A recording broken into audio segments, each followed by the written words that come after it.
Lorsqu'une profession libérale exerce en nom propre, elle peut relever de deux régimes principaux d'imposition, le régime micro-BNC ou le régime réel, celui de la déclaration contrôlée. Ces deux régimes diffèrent à la fois sur le plan fiscal, social et en matière d'obligations comptables. Je m'appelle Christophe Prieur, je suis associé du cabinet PMC Expertise Comptable, un cabinet spécialisé dans l'accompagnement des professions libérales et des investisseurs immobiliers. Dans cette courte vidéo, je vais vous expliquer ce qu'est le régime micro-BNC, ce qu'est le régime réel, celui de la déclaration contrôlée. À quel moment le régime réel devient obligatoire et pour quelles raisons faut-il opter volontairement pour le régime réel.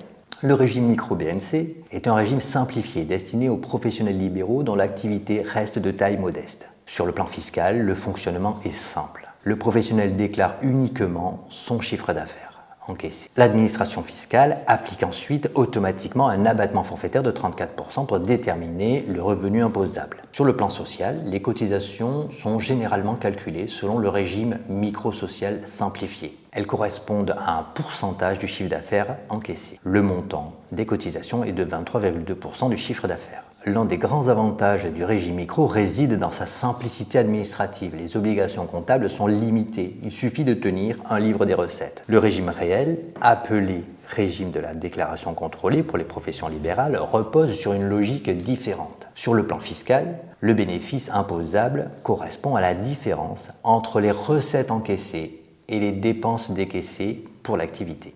Toutes les charges professionnelles peuvent être déduites si elles sont nécessaires à l'activité, ce qui peut réduire significativement le bénéfice imposable. Sur le plan social, les cotisations ne sont plus calculées directement sur le chiffre d'affaires, mais sur le bénéfice professionnel. Elles sont généralement appelées de manière provisionnelle, puis régularisées en fonction du résultat réel déclaré. Selon l'activité exercée, le taux moyen de cotisation va de 35 à 50% du résultat en moyenne. Le régime réel implique toutefois des obligations plus importantes. L'établissement d'un livre journal des recettes et dépenses, le suivi des immobilisations et la télétransmission d'une déclaration fiscale spécifique. Le régime réel devient obligatoire lorsque le professionnel dépasse pendant 2 années consécutives le plafond du régime micro-BNC, fixé aujourd'hui à 77 700 € de recettes annuelles sur 12 mois. Même lorsqu'il est possible de rester au régime micro, il peut être plus intéressant d'opter pour le régime réel. Et ce, si votre activité génère des charges professionnelles, loyer, frais de déplacement, avec votre véhicule personnel, assurance, etc.